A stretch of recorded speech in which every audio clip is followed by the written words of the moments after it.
Hello दोस्तों, कैसे हैं आप सब। एक बार फिर से स्वागत है आपका अपने यूट्यूब चैनल एनी एग्ज़ाम में।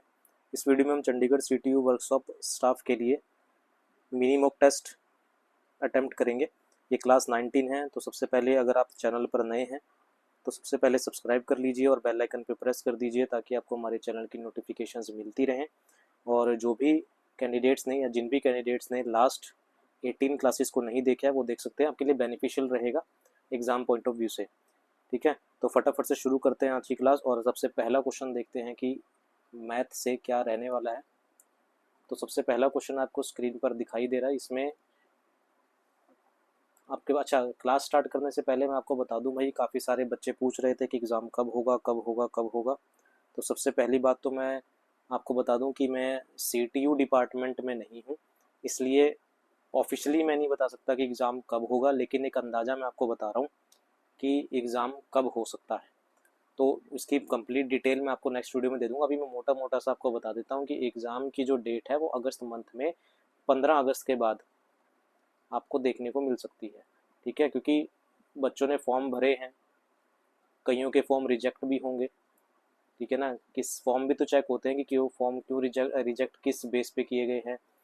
लिस्ट बनेगी पेपर की, पेपर में क्वेश्चन सेट करने होते हैं, तो बहुत सारा काम होता है। ठीक है ना, तो जहाँ पेपर होना होता है वहाँ भी नोटिस भेजना होता है, टेंडर दिया जाता है वगैरह वगैरह वगैरह। तो बहुत सारे काम होते हैं। तो एक मंथ तो आपका, अभी जुलाई मंथ में तो आई थिंक पेपर जो है इसकी लास्ट डेट थी। उसके बाद 1 से 1.5 महीना आप ये लगा लो कि लिस्ट बनने में लगते हैं, टेंडर निकलने में लगता है। ठीक है, पेपर तैयार होते हैं, ऑफलाइन पेपर है तो पेपर प्रिंट भी होंगे, तो काफ़ी टाइम लग जाता है। तो इस मंथ के लास्ट तक आपके पास डेट आ जाएगी और मे भी शायद एग्ज़ाम भी आपके पास अगले महीने की स्टार्टिंग में मे भी कंडक्ट करवा लिया जाए। ये अनऑफिशियली मैं आपको बता रहा हूँ, बाकी थोड़ी सी जानकारी कलेक्ट करके मैं आपको बता दूंगा। ठीक है, तो इतना हड़बड़ाहट में मत आओ, आराम से पेपर की तैयारी करो, आज नहीं तो कल एग्ज़ाम हो जाएगा। ठीक है, तो फटाफट से पहले क्वेश्चन की ओर आते हैं। उसमें बोला गया है कि A and B can complete a piece of work in 7 days and 14 days। तो ए और बी दो पर्सन हैं जो किसी काम को 7 दिन और 14 दिन में कर सकते हैं। They start working together but after 4 days B leaves the work. लेकिन 4 दिन के बाद बी काम को छोड़ देता है। In how many days total work will be finish. तो कितना दिन लगेंगे काम को ख़त्म होने में। तो कई सारे तरीके हैं इसको क्वेश्चन को करने के लिए भी, लेकिन फिलहाल हम एक कंसेप्ट जान लेते हैं कि ए जो है वो किसी काम को 7 दिन में कर सकता है, बी उसी काम को 14 दिन में करता है।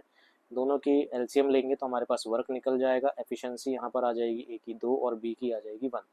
दोनों ने एक साथ काम किया तो दोनों की मिला के एफिशिएंसी कितनी है 3। तो यहाँ पर हम क्या करेंगे, 4 दिन का काम निकाल लेंगे, यानी कि 4 days वर्क। 4 days तक दोनों ने मिलके काम किया है 3 की एफिशिएंसी से। कितने दिन तक काम किया 4, तो कितना काम हो जाएगा 12 काम हो जाएगा। तो 14 में से 12 काम हो गया, रिमेनिंग कितना रह गया। तो 14 में से 12 गए, कितना रह गया 2 रह गया। बी काम को छोड़ के चला गया। अब इसे कौन करेगा, ये करेगा आपके पास ए। तो आपके पास ए के लिए हम क्या निकाल लेंगे, इसका टाइम निकाल लेंगे। टाइम का फॉर्मूला होता है वर्क कितना बचा, और ए की एफिशिएंसी कितनी है 2, तो डिवाइड बाय 2। तो 1 दिन यहाँ पर और लग जाएगा। तो 4 दिन तो वो जो दोनों ने मिलके काम किया और 1 दिन ये, तो टोटल नंबर ऑफ डेज कितने हो जाएंगे 5 हो जाएंगे। ऑप्शन नंबर बी आपका आंसर हो जाएगा। तो और भी तरीके हैं इस तरीके के क्वेश्चन को करने के लिए, लेकिन बाय ऑप्शन भी आप इसे कर सकते हैं, इक्वेट करके भी आप इसे कर सकते हैं। ठीक है, लेकिन ये तरीका ठीक है। तो ऑप्शन नंबर बी आपका आंसर हो जाएगा। अगला क्वेश्चन है आपके पास, a person lent a certain sum of money at the rate of 30%। कुछ पैसा उधार देता है 30% के हिसाब से साधारण ब्याज पर। द इंटरेस्ट इन 5 ईयर, जो इंटरेस्ट होता है 5 सालों में, exceeds the amount lent by rupees 3200। कहने का मतलब ये है कि जो इंटरेस्ट 5 सालों में जो बना वो 3200 रुपये ज़्यादा बना, किससे, जितना पैसा उधार दिया गया था उससे। मतलब अगर मैं मान लूँ कि मेरी प्रिंसिपल एक्स है, तो मेरा जो इंटरेस्ट बना वो कितना बनेगा, एक्स प्लस 3200 रुपये बनेगा। ठीक है, तो 3200 रुपये ज़्यादा हमारे पास यहाँ पर ब्याज बना। 30% आपके पास है रेट ऑफ इंटरेस्ट है, तो हमारे पास 30% तो रेट ऑफ इंटरेस्ट हो गया। टाइम हमें दे रखा है कितना 5 साल। इसको करने के लिए भी कई सारे तरीके हैं, बेसिक तरीका भी आप अप्लाई कर सकते हैं। यहाँ पर आप जो है रेशो मेथड भी अप्लाई कर सकते हैं, लेकिन मैं आपको सीधी सी चीज़ बता दूँ कि अगर 1 साल का इंटरेस्ट 3% 30% है, तो जो टोटल इंटरेस्ट बनेगा वो कितना बनेगा, तो 30 इंटू में 5 साल पे बन जाएगा 150% का इंटरेस्ट। अब 150% बना इंटरेस्ट, 5 सालों में, तो 150% मतलब 100% तो प्रिंसिपल और 50% ज़्यादा बन रहा है, ठीक है ना।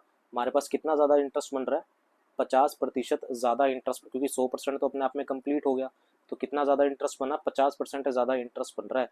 और 50% की एक्चुअल वैल्यू हमें जो दे रखी है वो 3200 दे रखी है। 1% की वैल्यू हम निकालेंगे तो ये आ जाएगा 3200 डिवाइडेड बाई कितना, 50। हमें क्या निकालना है, प्रिंसिपल यानी कि लोन अमाउंट निकालनी है, तो हम पूरे 100% की वैल्यू निकाल देंगे सीधी सीधी। तो 50 दूनी 100 होता है, और ये कितना आ जाएगा, 6400 रुपये आपकी जो थी वो प्रिंसिपल थी। ऑप्शन नंबर ए आपका करेक्ट हो जाएगा।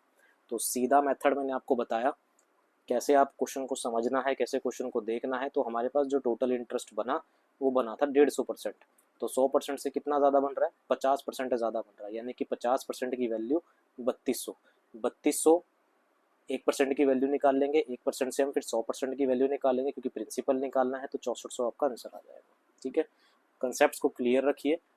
ठीक है, क्वेश्चन को सोचिए, एकदम से माइंड में आना चाहिए कि किस तरीके से क्वेश्चन, इसको आप बेसिक तरीके से भी कर सकते हैं, लेकिन वो थोड़ा सा लेंथी हो जाएगा। अगले क्वेश्चन की ओर आते हैं।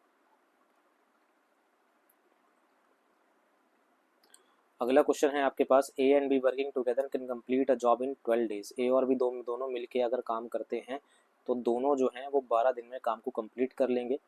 ए get paid 4980, B get paid 3320।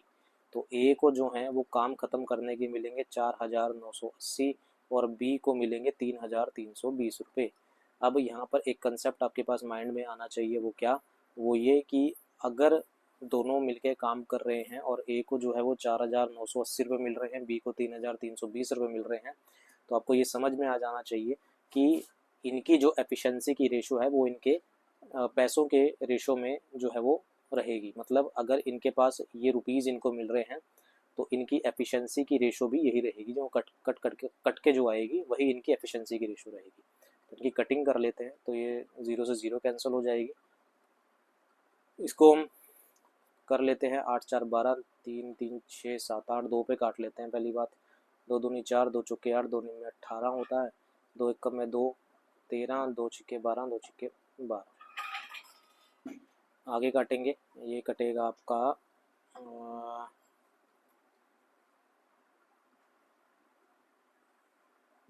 ये किस पे कटेगा, अब आगे इसकी कटिंग करेंगे तो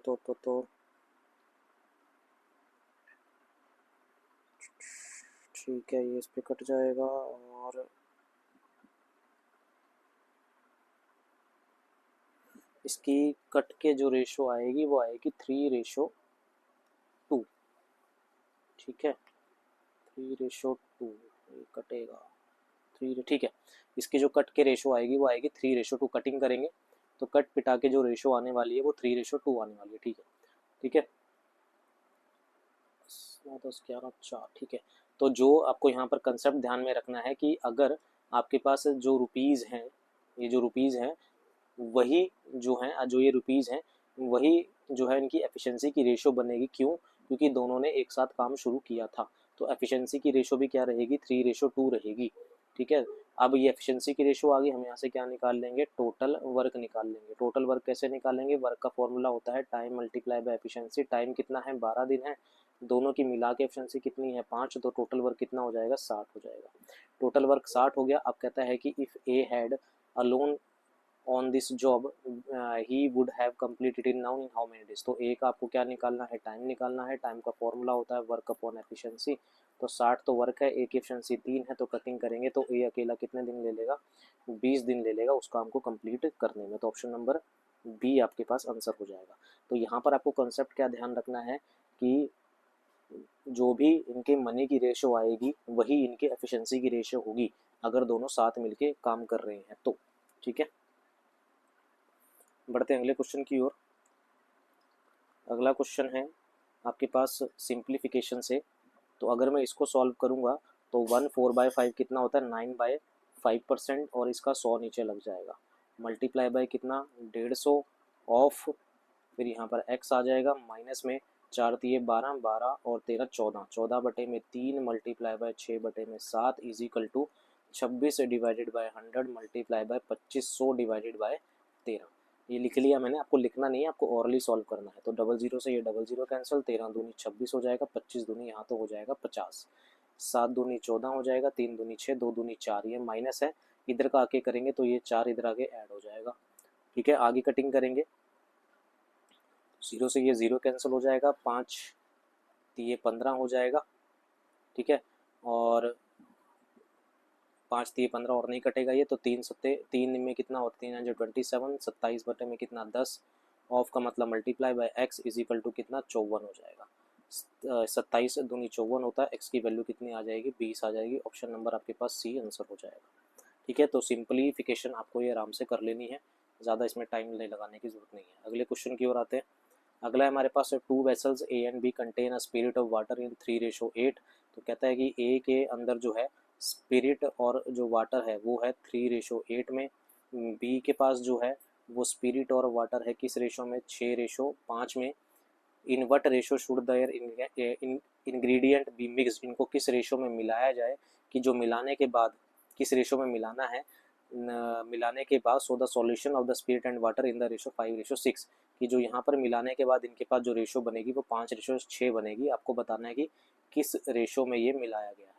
तो इसको भी आप कई सारे तरीक़ों से कर सकते हो, चाहे तो आप रेशो मेथड अप्लाई कर सकते हो, ठीक है, चाहे तो आप जो है ऐसी मिक्सचर एलिगेशन का मेथड अप्लाई कर सकते हो, आपकी मर्ज़ी है। तो मैं आपको सिंपल तरीके से बता देता हूँ। तो हम यहाँ से क्या करेंगे, किसी एक चीज़ को पिक कर लेंगे। एक चीज़ को कहने का मतलब है या तो आप स्पिरिट को पिक कर लीजिए या फिर वाटर को, चाहे तो आप स्पिरिट वाली लाइन उठा लो, चाहे आप वाटर वाली लाइन उठा लो, वो आपकी मर्ज़ी है। तो ए में अगर बात करूँ तो ए में स्पिरिट कितनी है 3, कितने में से 3 और 8 और 3 11 में से। बी के अंदर बात करें तो स्पिरिट कितनी है 6, कितने में से 6 और 5 11 में से। और मिला के अगर मिक्सचर की बात करें तो स्पिरिट कितनी है 5, कितने में से 11 में से। 11 में तीनों कॉमन है तो 11 से 11 कैंसिल हो जाएगा। 6 में से 5 गया कितना आएगा 1, और 5 में से 3 गया कितना आएगा 2। तो इसके पास जो रेशो आएगी वो 1:2 आएगी। ऑप्शन नंबर ए आपका आंसर हो जाएगा। तो सिंपल तरीका अपनाना है, ज़्यादा लेंदी नहीं बनानी है चीज़ें। ये मैंने यहाँ से सिंपल इसलिए लगा क्योंकि इनका जो डिनोमिनेटर है सबका सेम है, इसलिए डिनोमिनेटर से सारा डिनोमिनेटर कैंसिल हो गया। और 6 में से 5 गया 1, 5 में से 3 गया कितना बचेगा 2 हमारे पास बचेगा। तो 1:2 में ये मिक्स होगा। उम्मीद है ये क्वेश्चन भी आपको समझ आया होगा। ठीक है, अब बढ़ते हैं हमारे पास जीके पोर्शन की ओर। 5 क्वेश्चन मैथ से थे, अब जीके पोर्शन की ओर बढ़ेंगे। तो सबसे पहला क्वेश्चन आपको स्क्रीन पर दिखाई दे रहा है। इसमें बोला गया है कि in which of the following movement did Gandhi call, sorry ये नहीं है, ये है पहला question. Article of Indian constitution related to the controller and auditor general of India. कह रहा है कि कंट्रोलर और ऑडिटर जनरल ऑफ इंडिया से कॉन्स्टिट्यूशन का कौन सा आर्टिकल जो है वो बिलोंग करता है। तो स्कैग से कौन सा आर्टिकल बिलोंग करता है ये आपको बताना है। तो इसका सही आंसर क्या है, आपके पास आर्टिकल 148, आर्टिकल 148 जो है वो कैग यानी कि controller and auditor general of India से बिलोंग करता है। ठीक है, और कहाँ से कहाँ तक मेंशन है, आर्टिकल 148 से लेके आर्टिकल 151 तक आपके पास कैग के बारे में जो है वो बताया गया है। ठीक है,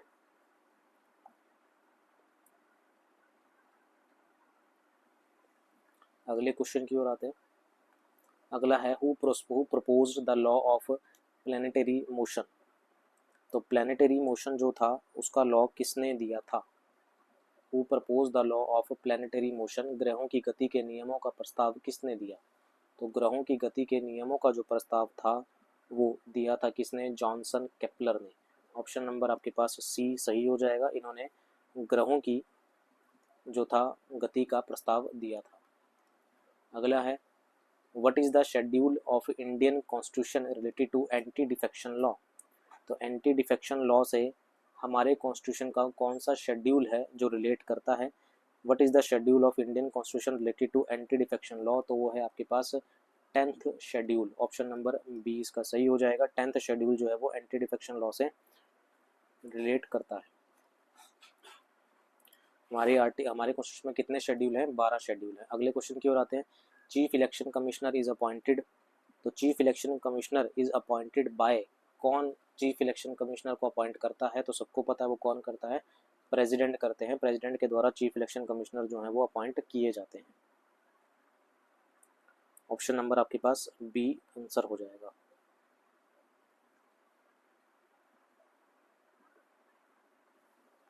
अगले क्वेश्चन की ओर आते हैं। अगला है which governor general prepared the principle of lapsed और grab policy in British India.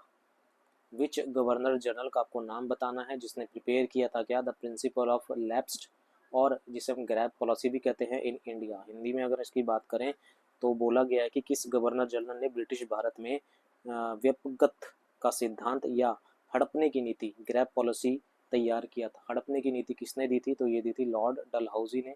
Option number A आपका आंसर हो जाएगा। ठीक है, और ये कब पेश किया गया था आपके पास, 1848 में इसे पेश किया गया था।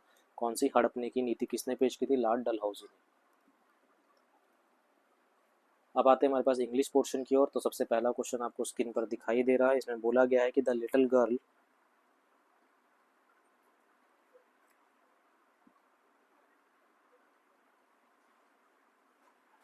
The little girl chatters away as she hurry up the road with her mother. तो आपको बताना है कि जो ये अंडरलाइन पार्ट है, अगर ये सही है तो नो इम्प्रूवमेंट आ जाएगा, अगर ये गलत है या इसकी जगह कुछ और आना है तो वो आपको बताना है कि क्या आएगा। तो यहाँ पर बोला गया है कि the little girl chatters away as she hurry up the road with her mother. तो हरी अप का मतलब क्या होता है, हरी अप का मतलब होता है चीज़ों को सामान्य से अधिक तेजी से बढ़ाना या करना। ठीक है, या ऐसा मतलब जल्दबाजी में कोई काम करना, हरी अप जल्दी जल्दी कोई काम करना, तो उसको हम बोलते हैं हरी अप। तो इसकी जगह हरी अप नहीं आएगा, क्या आएगा, हरीज डाउन आएगा। ऑप्शन नंबर डी इसका आंसर होएगा। हरीज डाउन का मतलब होता है मतलब किसी जितना जल्दी हो सके किसी जगह पर उतरना। ठीक है ना, किसी चीज़ पर उतरना, तो उसे हम क्या बोलते हैं, हम हरीज डाउन बोलते हैं। The little girl chatters away as she hurry down the road with her mother, जब वो रोड पर उतर रही थी। ठीक है, तो ऑप्शन नंबर आपके पास क्या हो जाएगा, डी सही हो जाएगा। अगला क्वेश्चन आते हैं। अगला है हमारे पास I have been doing this job since the last 5 year. तो सिंस की जगह क्या आएगा ये आपको बताना है। तो सिंस नहीं आएगा, यहाँ पर क्या आएगा, फॉर आएगा। ऑप्शन नंबर बी आपके पास आ जाएगा। लास्ट 5 ईयर कोई पॉइंट ऑफ टाइम नहीं बता रखा, तो इसलिए सिंस नहीं आएगा। यहाँ पर ड्यूरेशन बता रखी है, कितने साल ड्यूरेशन आपके पास बता रखी है। आपको क्या बता रखा है, ड्यूरेशन बता रखा है, इसलिए यहाँ पर क्या आ जाएगा, फॉर आ जाएगा। अगर पॉइंट ऑफ टाइम बताया गया होता तो यहाँ पर सिंस आता। अगले क्वेश्चन की ओर आते हैं। अगला है हमारे पास कन्फाइनमेंट का आपको सिनोनिम बताना है। पहली बात तो कन्फाइनमेंट का आपके पास मतलब भी पता होना चाहिए। तो कन्फाइनमेंट का मतलब होता है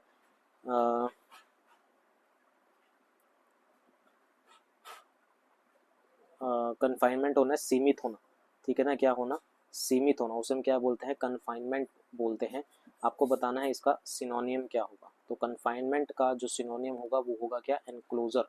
क्या होगा, एनक्लोजर होगा।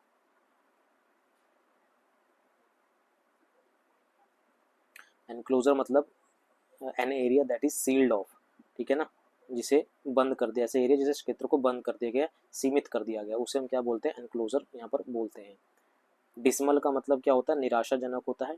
डिसमल का मतलब निराशाजनक होता है। इंडिकेट का मतलब आपको पता है कि पॉइंट आउट करना या शो करना। ठीक है, अगले क्वेश्चन की ओर आते हैं। कन्फाइनमेंट को आप रोक भी बोल सकते हैं, रोकना किसी चीज को। डिसमल निराशाजनक मैंने आपको बता दिया। एनक्लोजर क्या होता है, घेरा बनाना। अगले क्वेश्चन की ओर आते हैं। अगला है आपके पास the snow is transient and will melt as soon as the sun appears. तो आपको बताना है जो अंडरलाइन पार्ट है उसका सिनोनियम क्या है। ट्रांजिएंट का सिनोनियम आपको बताना है, इसका आपको सिनोनियम बताना है। ट्रांजिएंट का सिनोनियम क्या है। तो ट्रांजिएंट का मीनिंग क्या होता है, ट्रांजिएंट का मीनिंग होता है कुछ अवधि तक जारी रहने वाला, कुछ थोड़े समय के लिए, अस्थायी भी बोल सकते हैं, टेम्परेरी भी बोल सकते हैं। देखिए मैंने बता ही दिया आंसर, तो इसका आंसर क्या हो जाएगा, सिनोनियम टेम्परेरी हो जाएगा। ऑप्शन नंबर डी हो जाएगा। थोड़े समय के लिए रहने वाला उसे हम क्या बोलते हैं, ट्रांजिएंट बोलते हैं।